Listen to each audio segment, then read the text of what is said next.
आदरणीय दर्शकवृन्द, आज म तपाईँहरूलाई जापानमा हामीले विशाल गौतम बुद्धको मूर्ति निर्माण गरिरहँदाको अवधिमा हामी बस्ने घर, हामी घरदेखि त्यहाँसम्म पुग्दाको बाटो र त्यहाँको हाम्रो कार्यस्थलको बारेमा देखाउने प्रयत्न गरिरहेको छु। यो हामी बस्ने घर, हामी 6 जना नेपाली मूर्तिकारहरूको लागि यो घरको व्यवस्था गरिएको छ। यहाँ हामी यो घरबाट बिहान 7:30 बजे हामी कामको लागि निस्कन्छौँ र म तपाईँहरूलाई अब हामी दैनिक रूपमा विशाल गौतम बुद्धको मूर्ति बनाउनको लागि हामी जाने बाटोमा तपाईँहरूलाई पनि सँगै लान्छु है त।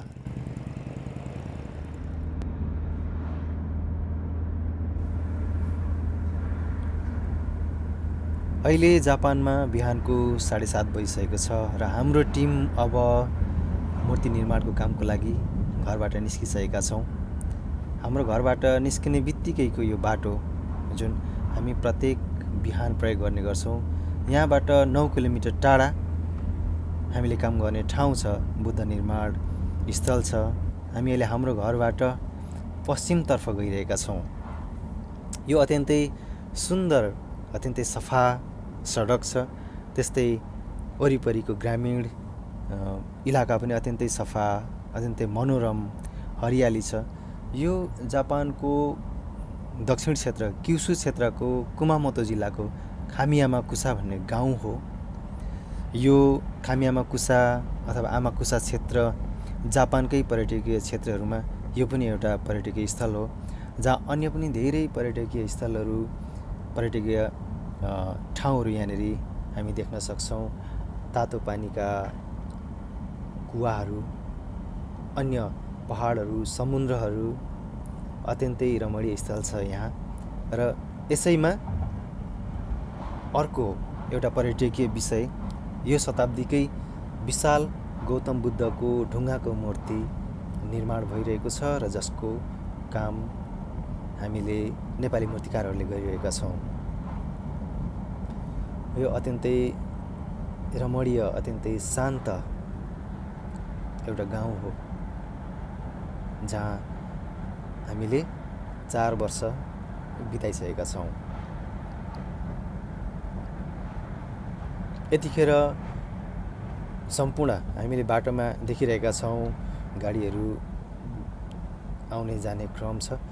यतिखेर जापानमा बिहान 8 बजेदेखि प्राय दैनिक ड्युटी सुरु हुन्छ र यहाँ जापानका नागरिकहरू पनि यतिखेर आफ्नो कार्यालय, आफ्नो कार्यक्षेत्र जाने समय हो र यतिखेरको गाडीहरू हामी यहाँ बाक्लै कुदिरहेको देख्न सक्छौँ।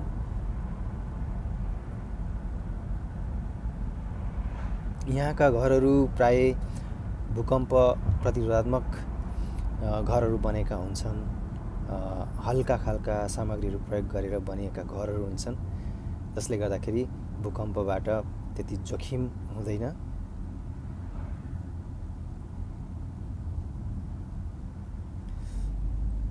यो क्षेत्रमा अत्यन्तै पहाडहरू, ठुला ठुला पहाडहरू, चट्टानका पहाडहरू हामी देख्न सक्छौँ र यस्तै यस्तै पहाडहरूको कुनै पहाडको एउटा फेदमा, एउटा चट्टानी पहरामा हामीले बुद्धको मूर्ति निर्माण गरिरहेका छौँ। यो चट्टानले निर्माण भएको एउटा एरिया पनि हो। हामी बाटोमाथि अर्को बाटो देखिरहेका छौँ। यो अर्को बाटो होन्दो भन्ने सहरमा जाने बाटो। ग्रामीण इलाका भए पनि विकासको अत्यन्तै विकास भएको ठाउँ हो यो, जहाँ बाटो घाटो, पानी, बिजुलीको असुविधा भन्ने कतै अभावै छैन। अब हामी हाम्रो बाटो मोडिएका छौँ। छेउ हामी समुद्रको किनार देख्न सक्छौँ। एउटा नदीको र समुद्रको मिलन बिन्दु हो यो हामीले जहाँ देखिरहेका छौँ। नदी त्यति लामो नदी छैन।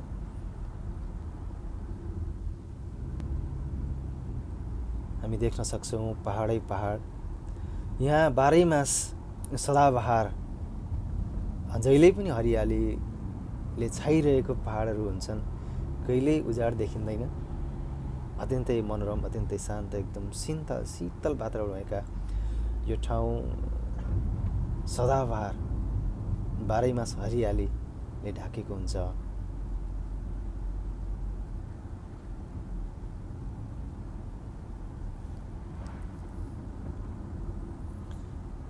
यहाँका बाटोहरू, ग्रामीण बाटोहरू त्यति खुल्ला, त्यति फराकिला बाटोहरू त हुँदैनन्, तर पनि ट्राफिक नियम पालना गरेर यहाँका सवारी साधनहरू गुड्ने गर्दछन्, जसले गर्दाखेरि जाम हुने, दुर्घटना हुने अथवा फोहोर मैला हुने त्यस्तो पाइँदैन। आफ्नो नियममा, आफ्नो नियमित गतिमा मात्र यहाँका सवारी साधनहरू गुड्ने गर्दछन्। अहिले हामी लगभग 55-60 किलोमिटर प्रति घन्टाको दरले गुडिरहेका छौँ। यहाँको स्पिड लिमिट पनि 55 किलोमिटरको हो। यहाँका बाटो छेउका घरहरू अत्यन्तै सुन्दर छन्।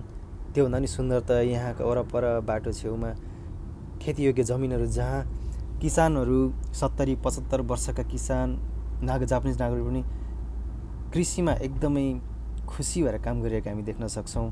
तर यहाँको अत्याधुनिक प्रविधिहरूले गर्दाखेरि पक्कै पनि यहाँका किसानहरूलाई धेरै नै सजिलो हुन्छ। र यहाँका किसानहरूले जति मेहनत गर्छन्, जापान सरकारले पनि यहाँको किसानहरूको मेहनतलाई सम्मान गरेर यहाँका किसानहरूले उत्पादन गरेका अनेक कृषिजन्य सामग्रीहरूको, कृषिजन्य पदार्थहरूको भाउ एकदमै बढाएको छ, जसले गर्दाखेरि किसानलाई अरू पेसा नगरिकन पनि कृषि पेसाबाटै पनि जीविकोपार्जन गर्नको लागि अत्यन्तै सजिलो छ। यो पेसा अत्यन्तै सम्मानजनक र शानदार पेसाको रूपमा जापानमा स्थापित गराएको छ जापान सरकारले, जसले गर्दाखेरि मेहनत गरे अनुसार किसानले पनि आफ्नो श्रमको मूल्य एकदम सम्मानजनक तरिकाले पाएको हामीले देख्न पायौँ। हामी जाँदैछौँ हाम्रो कार्यस्थलमा। हामी लगभग आधा बाटोसम्म पुगिसकेका छौँ। यो हामी जति पहाडहरू देखिरहेका छौँ, यो सबै चट्टानले बनेका पहाडहरू हुन्। जापानका पहाडहरू दुई किसिमले बनेका छन्। एउटा आग्नेय चट्टान, जुन ज्वालामुखी विस्फोटबाट बनेका चट्टानहरू हुन्, र अर्को भनेको सामुद्रिक चट्टान, समुद्रको जैविक चट्टान भनिन्छ। र यो पनि नेपाल जस्तै 2वटा टेक्टोनिक 3वटा टेक्टोनिक प्लेट माथि बनेको देश भएकोले यहाँ टेक्टोनिक प्लेटहरूको टक्रावले गर्दाखेरि नियमित भूकम्पहरू जाने, आउने, ज्वालामुखी विस्फोट हुने गर्छ।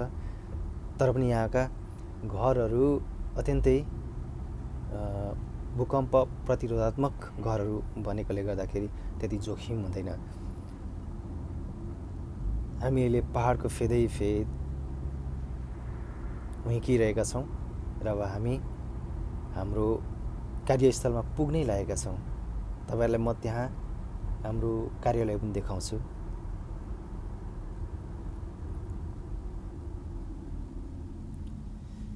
अहिले फेरि हामी एउटा ट्राफिक सिग्नलमा आएका छौँ।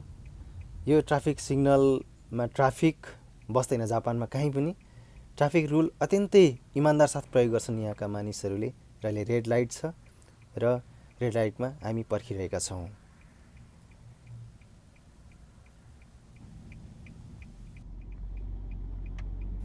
ग्रिन सिग्नल पछि अब हामी हाम्रो गन्तव्यतर्फ मोडिएका छौँ र हामी एकदमै नजिक आइपुगेका छौँ। एउटा पहाडको फेदको एउटा चट्टानी पहरामा हामीले बनाउँदै गरेको मूर्ति देख्न सक्छौँ पर।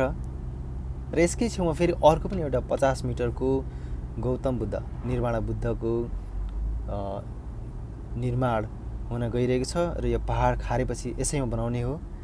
र यसको काम पनि हामीलाई नै, यो अवसर पनि हामीलाई नै दिनुभएको छ यो कम्पनीले। र अब हामी हाम्रो कार्यस्थलमा आइपुगेका छौँ, हाम्रो कार्यालयमा आइपुगेका छौँ।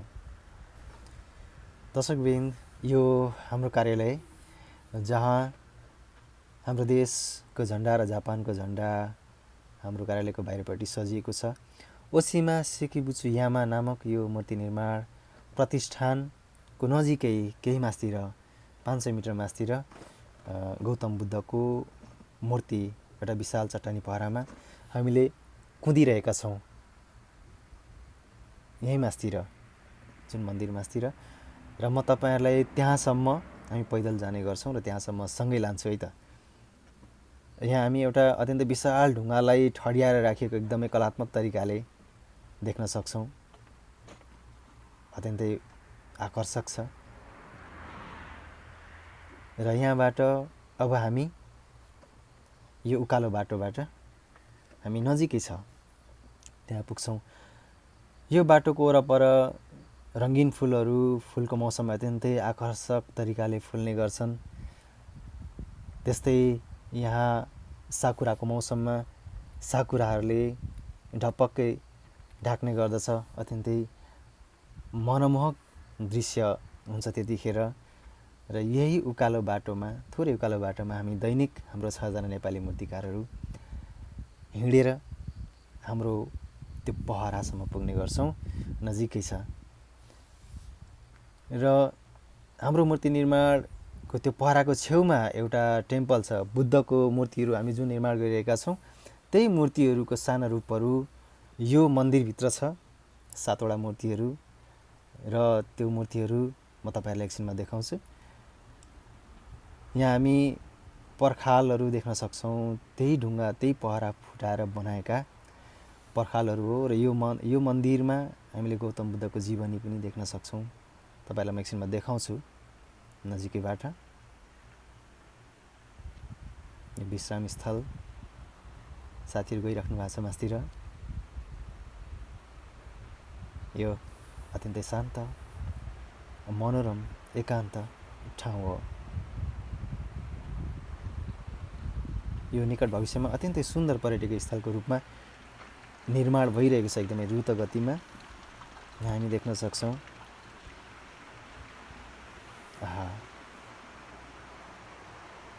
विश्राम स्थल, प्रतीक्षालय।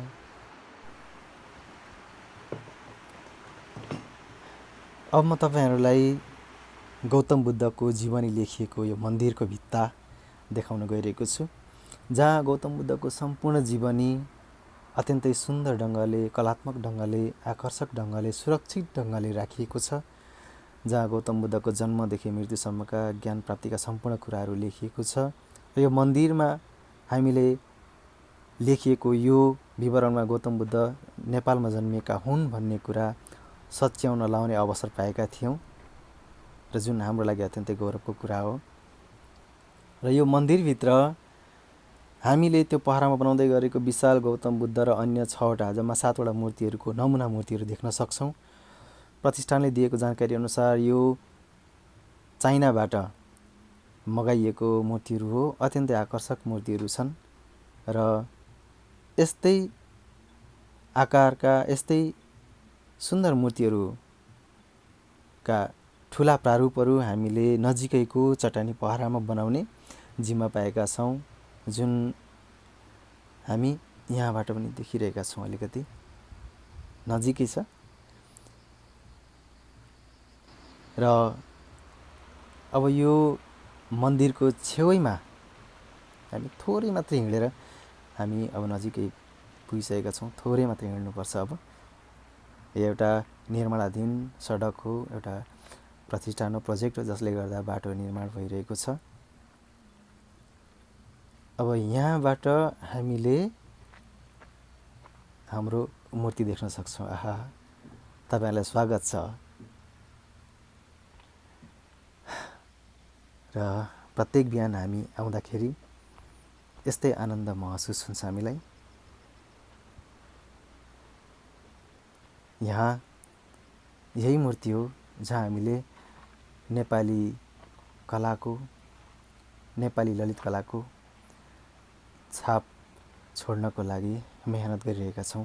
तपाईँहरूको माया, हौसला आशीर्वाद प्रेरणाको साथमा र अहिले लगभग 70% काम सकिसकेका छौँ। तपाईँहरूलाई मैले बुद्धको यो काखैमा ल्याइपुर्याएँ र नजिकै एउटा सानो घर पनि छ, तपाईँलाई देखाउँछु, जहाँ हामीले हाम्रो झोलाहरू राख्ने गर्छौँ, ड्रेस चेन्ज गर्ने गर्छौँ। यही घर र यसैको छेउमा कम्प्रेसर मेसिन छ, हावाको प्रेसर दिने, हावाको प्रेसरले चल्ने मेसिनहरू हामी प्रयोग गर्छौँ मूर्ति बनाउँदाखेरि। र यसरी हामी यहाँ आएर प्रत्येक बिहान काम सुरु गर्छौँ बेलुका 5 बजेसम्म। मेरो साथै रहेर तपाईँहरूले मेरो यो भिडियोलाई हेरिदिनु भएकोमा धेरै धेरै धन्यवाद।